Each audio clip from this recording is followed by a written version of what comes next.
Okay, so this gonna be my reaction to Gryphon's armor and weapon. And let's begin. The customization that we can take a look at. Sorry, this is gonna be my reaction to Gryphon's armor and weapon showcase. I already do a video when I react to his Gryphon's playstyle, so this is gonna be his part 2. So yeah.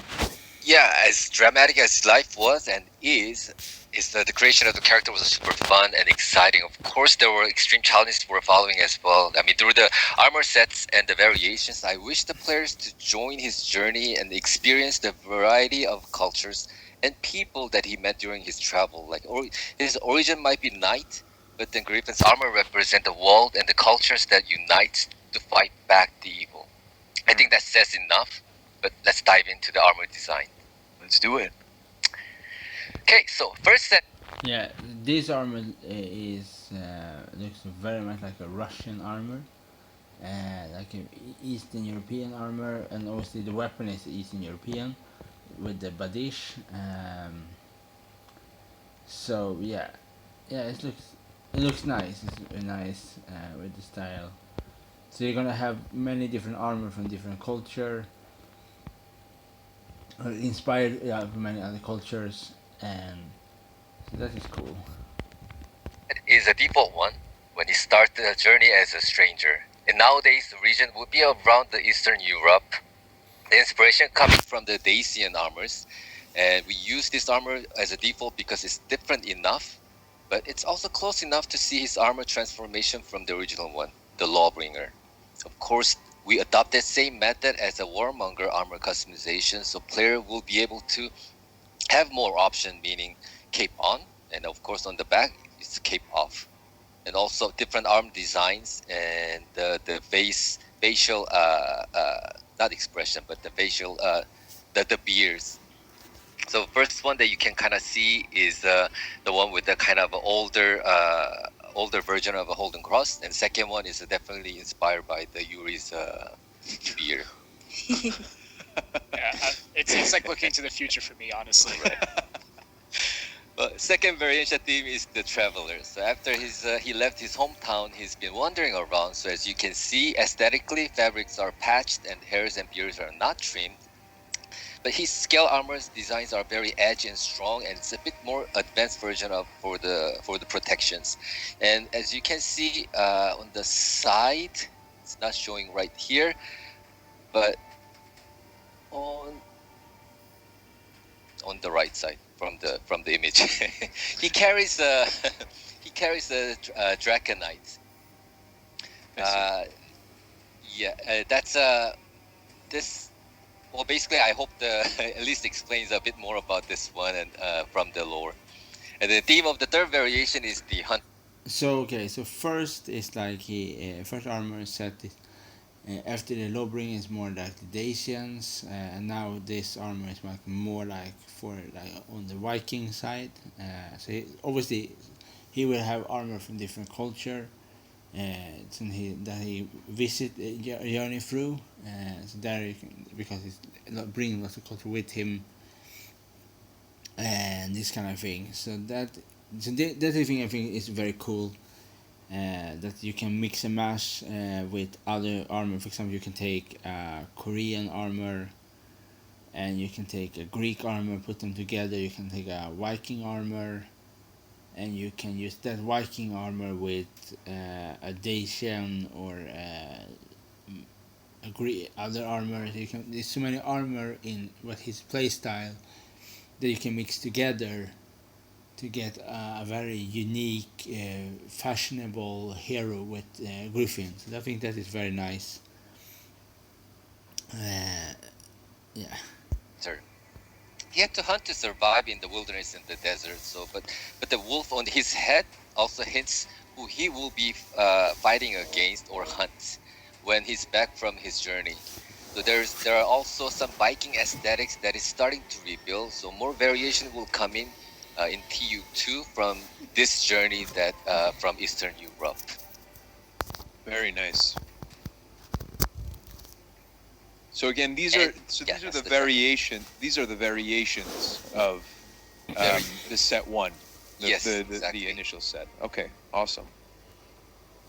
And now the second set, which will show up really soon, will take the journey to the land where in nowadays Asia.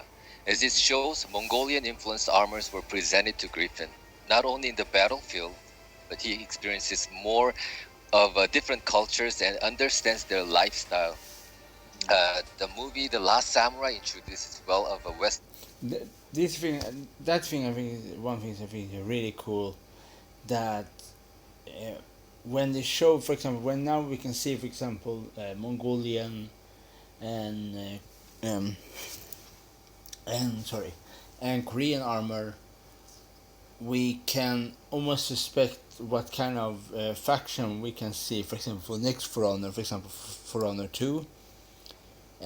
So they build up a very possible bridge for the future for Honor, with all the like work with different armor, like leather armor, scale armor, laminar armor, and and so on. So it's nice to see a hero that originally was a lawbringer, was Apollon's right hand man, and then after Black Sun Legion fall, he find himself and vanish, and go on a journey, and he meets different culture in Eastern Europe, and because of the Mongolian was controlling the Eastern European in Russia under the Golden Hordes, and then so obviously because of Eastern Europe, because of the Russian and the Dacians in Ukraine. So that is the reason why he can have Mongolian armor, because of he fight them, because he also because the reason why he have a Badish is that he probably served under the Russians, one of the Russian army, and then he used a Badish, and later on because he meet Mongolian, he learned from their style, and then he meet Volin, and Volin have connection with Koreans. So there's so many things that he have because of his journey that he learned, and for example his play style that I show him, I do a reaction to in other video when he do some styles from the Kensei or Jiangjung or JJ or Raider. So he take lots of inspiration from different cultures and the heroes' playstyle in For Honor. Yeah. Western culture meets the Eastern, and how difficult it is at the beginning, but at the end, the main character blends and adopts samurai cultures. Yeah, and the other thing I have forgot to say is that after the Russians defeat the Mongols and throw them out, to throw off the yoke of the Golden Hordes, many years of the Russians still was influence of the Mongolian armor. So it was a very long time. I think all the way to all the way to the 16th century. They still use Mongolian inspired armor in Eastern Europe, that place in Europe that was first under the Mongolian control. So lots of the Eastern Europeans have this kind of armor from Central Asia. It's because of the Mongolians. Even the same for the Koreans. They also have lots of inspiration from the Mongolians, and so on. And a Mongolian get inspired from the armor in Tibet. So if you go to, for example, look at Tibetan armor, you will see that it's very similar to Mongolian armor. So I think there was Tibetan inspired the Mongolians, and Tibetan armor was lots of inspired from the Turkic people in the Khaganate, and under the Tang dynasty in China was lots of connection. Tibet at that time was also a powerful kingdom, and at around 900, and that was many years before Genghis Khan was born, and the Mongolian Empire was start to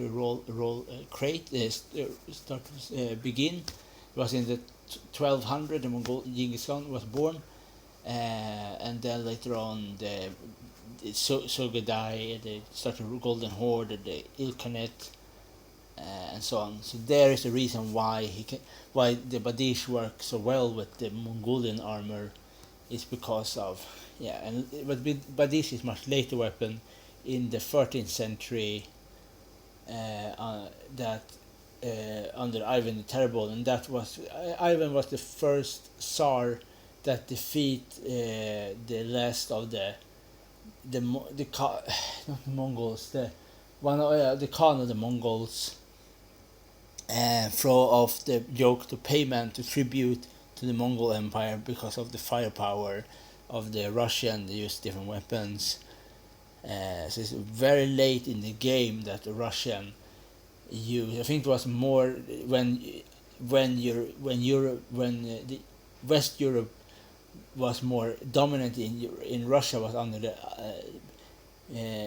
Peter the Great. So this one is much more inspired from the golden age time, the golden horde time in Russia. That kind of armor. And when this happens, when they respect each other and try to live together, two becomes one new cultures. So this is when we're at the For Honor Year 1 trailer. The all three factions were almost made it, but then they failed it to unite it. But then this time he might be trying to kind of unite them together. I see. Nice. So other variation at this point, this is another variation that you can see with a different alternate material treatment. And other variation, this one is the Korean armor, and you can see the similarity with the Korean armor, especially the helmet, same as with the Mongolian helmet, and you can also find very similarity with in Russian helmets, comparable with Korean and Mongolian helmet. And that's what I already say, because of the because of the control of the Mongols in Korea and Russia. So lots of the influence come to these two countries, and you can see this, and even in Iran, they also was inspired of lots of Mongolian armor. Same for under Timor. And even in India. So there's lots of places in the world that have very similar armor, like the Ottomans, the Safavids, the Mamelukes, and the Mughals. Obviously, because of all the connections. At this point, Gryphon meets the new culture is the culture of a Korean. The scaled armors are unique points. When he sees, when we actually see the Korean armor, and what's interesting about this armor is how colors were differently treated with each row of a scale. So each line will take different colors as the theme, alternate material, in the third color from the color chart. And another unique thing and fun part is added some on the, I don't know, is it called a pon-pon? The top pieces? Yeah, I believe, yeah. And it does something that's very unique. And I'm gonna leave this one for a player to find out which moment that actually make it quite fun. I hope you guys find out, and please post it in the Twitter or the Reddit. Yeah, the Reddit. And third variation is, of course, the samurai culture. So Gryphon design in samurai, the Japanese. And this armor set is probably my least favorite of them all. My favorite is absolutely the Mongolian, the Asian, and the Korean inspired armor is my favorite. This culture will use in the helmet design right there, and it was great to see how differently translated from the Western to Eastern culture with the same theme. So even with each variation, we tried to assign different alternate material. So for his first one, you're gonna have a less alternate material that will be applied, but then another variation, you will be able to have a more space to choose and control as much as area, so you can have fun with the different colors of alternate material. So this is the first one, and the other one's the second. Very nice. But make sure that these videos really kind of give the whole picture. That's why we're taking our time. So just absorb it. You know what I mean? That was interesting to explore different cultures with the one character. For sure. And so correct me if I'm wrong here. You know, when we talk about, you know, cross-factional type of armor, and as we see, you probably already know, but just remember that you can use every armor part from each of the armor that he have combined with other armors. You can have, for example, if you like, for example, the chest armor from for the Japanese faction, you can use that. But you don't like the helmet, you can use the Korean or the Mongolian or the Greek or the other helmets he have to combine. So you can do all mix and match with this hero.